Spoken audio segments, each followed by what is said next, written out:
Hey everybody, here's our daily meditation for today, the 25th of July. It's great to have something to which we can look forward. In ordinary terms, it might be a birthday or a long-planned holiday.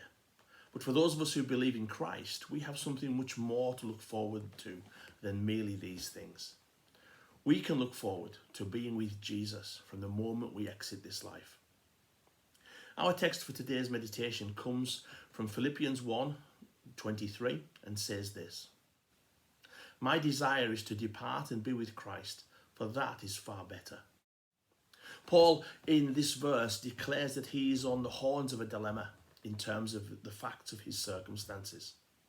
He has earlier reflected on his period of imprisonment and now considers the possibilities before him: either life and continued service, or death and being with Christ. This verse is helpful in informing us of what happens to Christians when we reach our final day on the earth.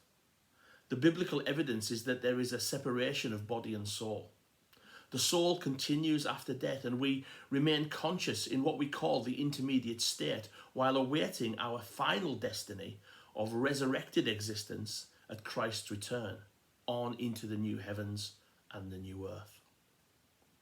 First, notice Paul spoke of having the desire to be with Christ. This, I trust, is a desire that we all share. For if we truly know anything of Christ, we will have a longing to be with him.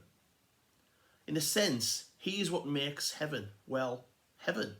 As Jim Packer stated, what will make heaven to be heaven is the presence of Jesus and a reconciled divine Father who loves us for Jesus' sake, no less than he loves Jesus himself.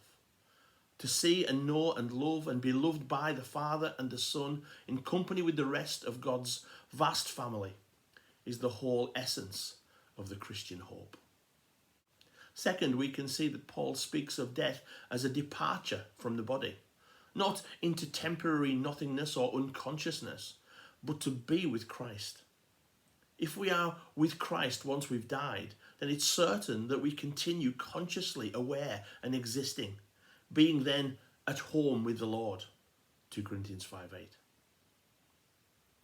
Thirdly, notice that Paul speaks of this state as a delight in and of itself. He says that this state is far better than the present state can ever be. It would be hard to say such a thing of a state of complete unconsciousness, particularly when we consider Paul's ruling passion was to know Christ. It would seem that the reason the state beyond death is better than this present life is because we are with Christ and we know it. If we were suddenly unconscious at death until the resurrection, wouldn't it be better to remain in this life? Because at least then we would have conscious fellowship with Christ. We again may need to examine ourselves.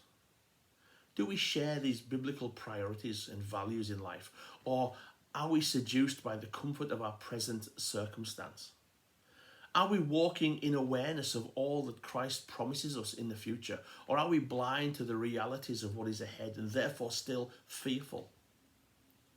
Do we long to be at home with Christ, and are we committed to walk by faith until he comes or until he calls? God bless.